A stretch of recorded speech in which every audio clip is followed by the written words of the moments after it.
they're finally here. Nvidia just announced their long-rumored super GPUs. And we have pricing, performance, release date, and more. So let's get right to it.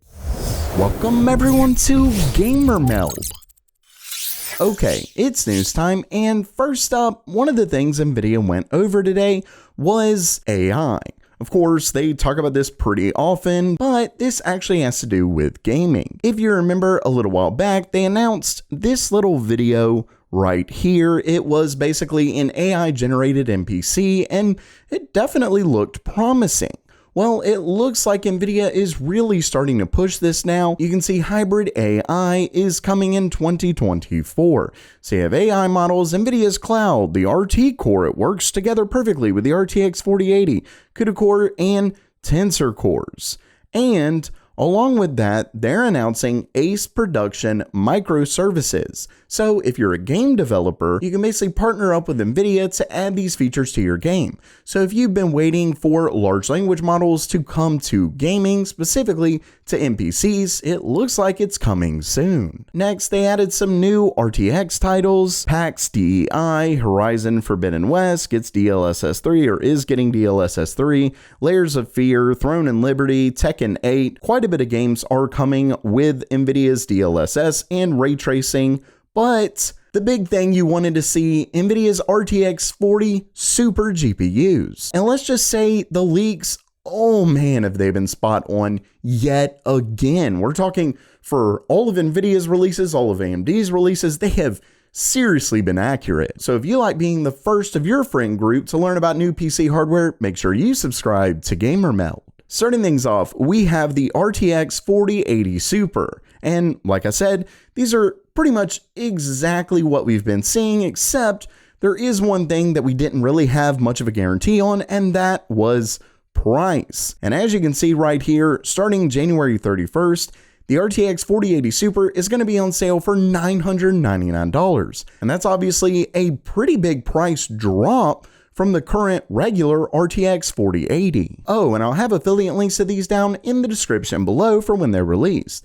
They don't cost you anything more, and it helps the channel out. Moving on to specs, as I said, you'll notice pretty quickly that these are extremely close, pretty much identical to the specs that we've been seeing for a little while now. And you can see 320 watt TGP, quite a few things here, but I actually wanted to pull this up from video cards just because it does a really good comparison between all the GPUs. As you can see right here, we have the 4080 Super, and out of all the Super cards, it gets the least of a boost. But don't forget that the price actually went down from the regular 4080, so don't really think we can complain all that much. With that said, it does have higher base and boost clocks, but not so much that it's really a big deal at all. It also gets faster memory clocks at 23 gigabits per second, which is actually something I went over in a video not too long ago. TGP, once again, 320 watts, $1,000.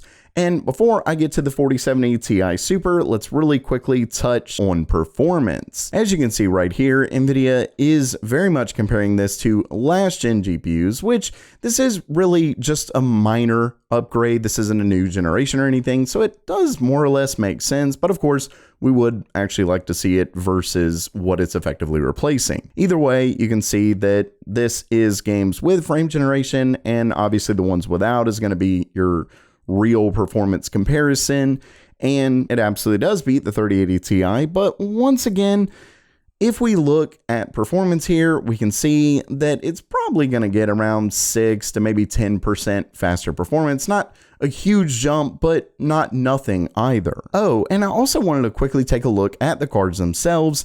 As you can see, the 4080 Super, it just like the old Super cards, it just adds Super here, makes things pretty much everything quite a bit darker. I don't really see that LED that we thought that we saw in the earlier images, unfortunately, but maybe it's like right here, but I will say that I don't really think so. I think this is just supposed to be a reflection, so it doesn't really look like they're going to be adding RGB or anything for their Founders Edition cards.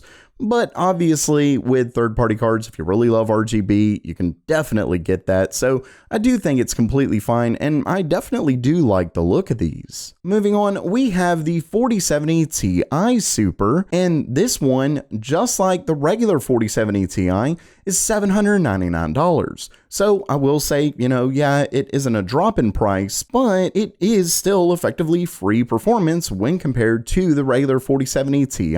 When it comes to specs, we're going to go back right here, and this one absolutely got a really big jump in performance. You can see it goes from 7,680 CUDA cores to 8,448.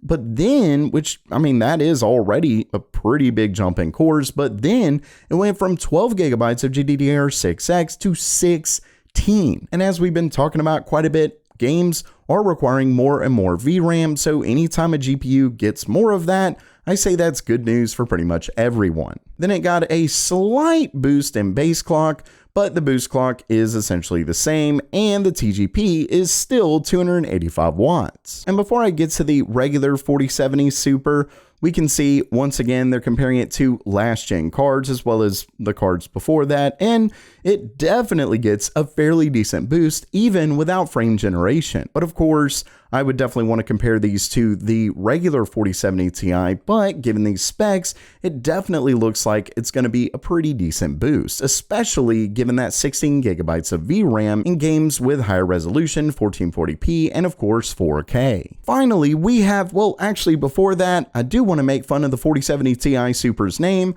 What is Nvidia thinking? I get it. This is between the 4070 Ti and the 4080, so it does sort of make sense why they did this, but it really just seems like poor planning. From everything we've seen, it should be either Ti or Super, not both, and that's just a really big mouthful. But anyway, moving on to the regular 4070 Super, we can see that just like the 4070 Ti Super, it's remaining the same at $599. So you have the 4080 Super that went down in price, then you have the 4070 Ti Super that stayed the same, and the 4070 Super that also stayed the same.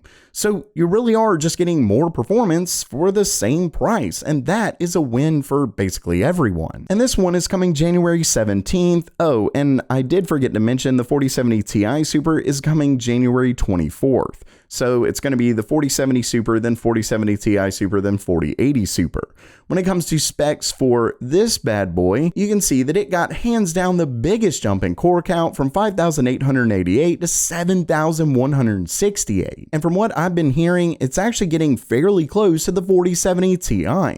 So we're talking right around 4070 Ti performance for the 4070's price. That is a really big deal. It also got a bit of a boost in base clock from 1920 megahertz to 1980, but it stayed the same in boost clock. Oh, and it is remaining the same at 12 gigabytes of VRAM. So it's only the 4070 Ti Super that actually got a jump in memory. With that said, because of all of these cores, the 4070 Super goes from 200 watts to 220 watts. Either way, I'll definitely say that the Super Series, once again, just like the 20 Super Series, looks like a really good deal. You get more performance at the same price, or with the 4080 Super, you get slightly more performance, but for a cheaper price, that is really a win for everyone.